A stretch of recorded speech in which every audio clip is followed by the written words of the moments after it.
Provare per credere. È uno sport che in Italia sta conquistando sempre più appassionati con grandi risultati anche a livello internazionale. Parliamo del padel. Tra tecnica e passione, i segreti della campionessa del mondo over 35 Sara D'Ambrogio. Inviate Valentina Vissi.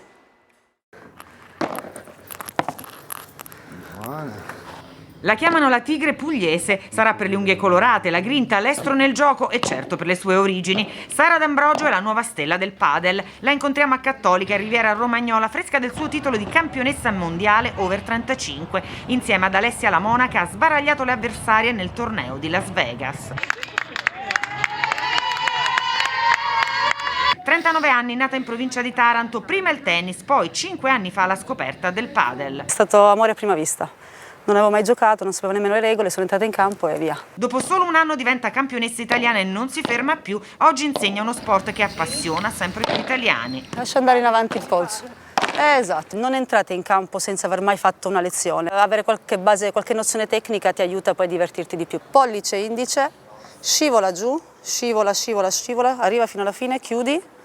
Ok, questa è l'impugnatura. Uno sport per tutti, più semplice del tennis, ci dice, e più aggregante perché si gioca in 4, ma non è più solo una moda. Le federazioni ci stanno credendo tanto, la federazione italiana soprattutto, e secondo me tra poco lo vedremo anche negli sport olimpici. Sara non ha perso la sua spontaneità, il divertimento sul campo prima di tutto, e poi a casa a mangiare il cibo, l'altra sua grande passione. E mi manca anche il cibo pugliese. Le orecchiette? Le orecchiette con il cim de repe. Esce domani in libreria una storia, autobiografia di Ligabue, i sogni rock di un ragazzo di provincia. Ascoltiamo un brano di una delle sue canzoni più famose.